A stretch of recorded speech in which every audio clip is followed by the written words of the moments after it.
Hello, historians.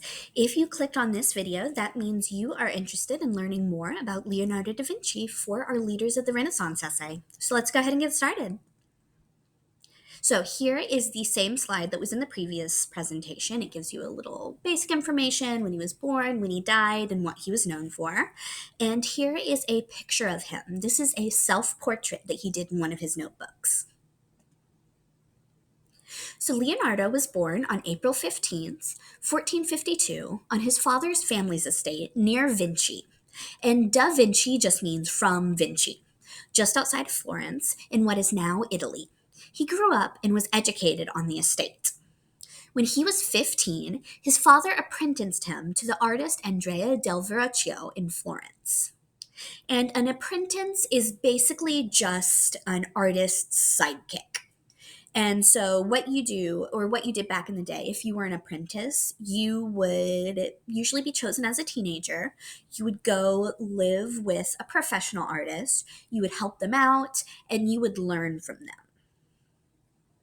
So, under Verrocchio, he studied painting, sculpture, and the mechanical arts. In the nearby workshop of the artist Antonio Pololio, he began his interest in anatomy. And anatomy is the study of the human body and how it works. He was also frequently consulted by workmen in the fields of architecture, fortifications, and weaponry. He served as a hydraulic and mechanical engineer as well. It was while he was in Milan that the full versatility of his genius began to unfold, and the full range of interests in the world of humankind and nature in general became evident. Through his remarkable ability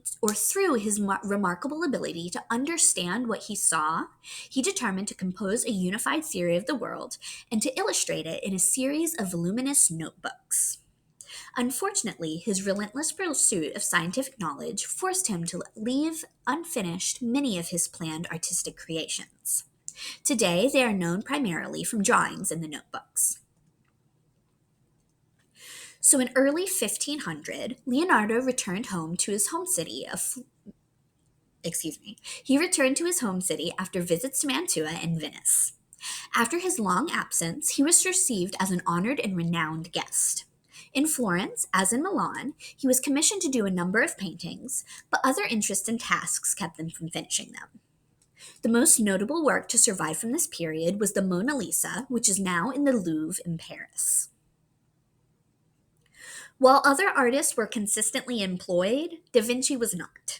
He spent a lot of time alone, drawing and writing in his notebooks. And me too, dude. Me too. The greatest literary legacy of any painter that has ever been given to the world is contained in the notebooks of Leonardo.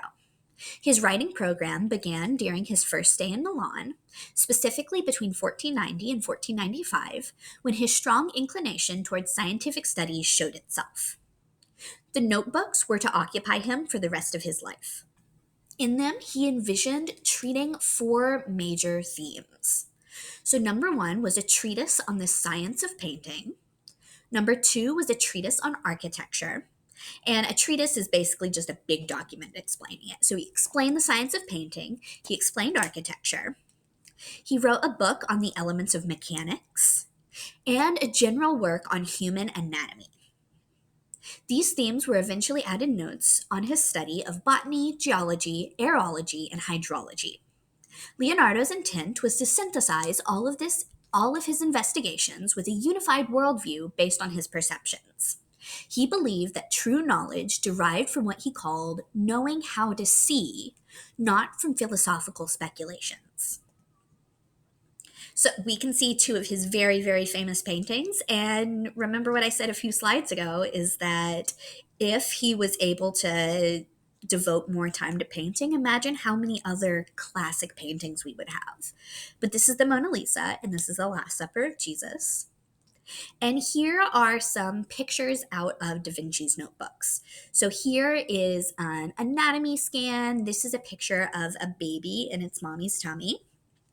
And then this is just a picture of a man, but you can see all of the squares around his face. He is perfectly practicing something called proportions. And proportions in your face basically mean like your nose isn't up here, your eyes aren't down here, your lips aren't up here. The proportions of your face are set in a very specific way.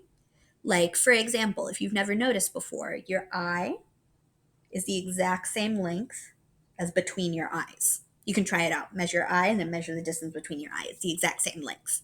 So there's lots of hidden tricks to anatomy that he really, really tried to master.